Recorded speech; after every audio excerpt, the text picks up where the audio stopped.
नमस्कार मित्रांनो, आजच्या व्हिडिओमध्ये आपण नाशिकमधील एक मोठे व्यक्तिमत्व असलेले माणिकराव कोकाटे यांच्या जीवनाबद्दल माहिती घेणार आहोत। महायुती सरकारमधील नव्या मंत्र्यांचा शपथविधी 15 डिसेंबरला पार पडला।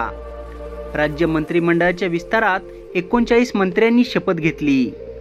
भाजपच्या वाट्याला मुख्यमंत्री देवेंद्र फडणवीस यांच्यासह 20 मंत्रिपदे आली, तर शिवसेनेच्या वाट्याला 12 आणि राष्ट्रवादी अजित पवारांसह अजित पवार गटाला 10 खाती मिळाली। यात राष्ट्रवादी अजित पवार गटाकडून सिन्नर विधानसभा मतदारसंघाचे आमदार माणिकराव कोकाटे यांनी मंत्रिपदाची शपथ घेतली। विधानसभा निवडणूक प्रचारादरम्यान सिन्नर येथे आयोजित प्रचार सभेमध्ये उपमुख्यमंत्री अजित पवार यांनी माणिकराव कोकाटेंना आमदार करा, मी त्यांना मंत्री करतो। मंत्रिमंडळात कोकाटेंना महत्त्वाची जबाबदारी देण्यात येईल असे आश्वासन सिन्नरकरांना अजितदादांनी दिले होते। आता अजित पवार यांनी सिन्नरकरांना आपला दिलेला शब्द पाळून देखील दाखवलेला आहे। जाणून घेऊयात माणिकराव कोकाटे यांच्या राजकीय कारकिर्दीबद्दल। त्यामुळे हा व्हिडिओ शेवटपर्यंत पहा आणि आपल्या चॅनेलला सबस्क्राइब करायचं बिलकुल विसरू नका। नाशिक जिल्ह्यातील सिन्नर तालुक्यात छोट्या खेड्यामध्ये सोमाठाणे येथे 26 सप्टेंबर 1957 रोजी जन्मलेल्या, कोणताही राजकीय वारसा नसलेल्या ॲडव्होकेट माणिकराव शिवाजीराव कोकाटे यांनी राजकारणात येण्यापूर्वी कायद्याची पदवी घेतली। त्यांनी राजकारणाची सुरुवात विद्यार्थी संघटना NSUI संघटनेत प्रवेश करून केली। त्यानंतर भारतीय राष्ट्रीय काँग्रेस मधून राजकीय प्रवास सुरू केला। जिल्हा परिषद सभापती, सिन्नर पंचायत समिती ते आमदार असा प्रवास त्यांनी केला। त्यांचा राजकीय प्रवास हा नेहमीच संघर्षमय राहिलेला आहे। माणिकराव कोकाटे यांनी 1999 मध्ये राष्ट्रवादी काँग्रेस पक्षात प्रवेश करून आपली कारकीर्द सुरू केली। मात्र राष्ट्रवादी काँग्रेसमध्ये निवडणुकीसाठी तिकीट नाकारल्यानंतर शिवसेनेचे उमेदवार म्हणून त्यांनी सिन्नर विधानसभेची जागा पहिल्यांदा लढवली आणि जिंकली देखील।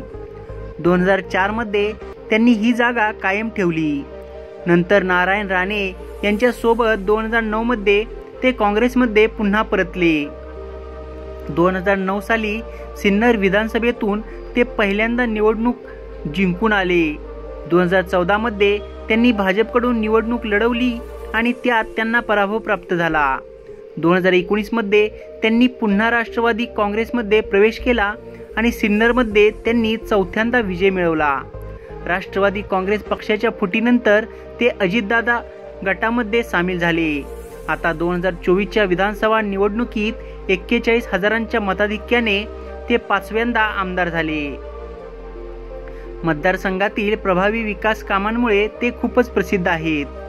पुरचारीचे काम, पुन्हा सेज सुरू करण्यासाठीचे प्रयत्न, नदीजोड प्रकल्प, सिन्नर MIDC साठी वाढीव जमीन अशा अनेक कार्यामध्ये ते सहभागी होते। तसेच आदिवासी समाजातून आलेले स्वातंत्र्य सेनानी राघोजी भांगरे यांच्या स्मारकासाठी निधी देखील त्यांनी उपलब्ध करून दिला। खेळासाठी स्टेडियम उभारणी सुरू केली। आमदार कोकाटे यांनी त्यांच्या मतदारसंघातील स्थानिक विकास प्रकल्पांवरती बारीक लक्ष ठेवून काम केलेले आहे। रस्ते, पायाभूत सुविधा, शहरासाठी 100 कोटीची पाणीपुरवठा योजना मंजूर करून त्यांनी कार्यान्वित केली।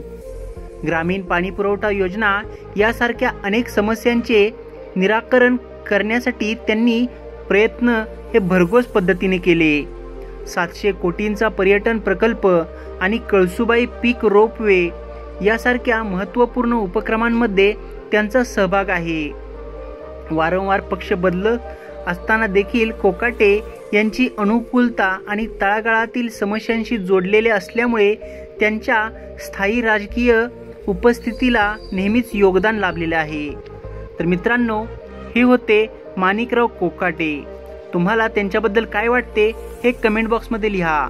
सोबतच व्हिडिओ आवडला असेल तर व्हिडिओला लाईक करा, शेअर करा व आपल्या मराठी यूट्यूब चॅनलला सबस्क्राइब करायचं बिलकुल विसरू नका। लवकरच भेटू पुन्हा एकदा अशाच नवनवीन इंटरेस्टिंग आणि इन्फॉर्मेटिव्ह व्हिडिओ सोबत। तोपर्यंत स्वतःची काळजी घ्या। जय हिंद, जय महाराष्ट्र, जय जिजाऊ, जय शिवराय.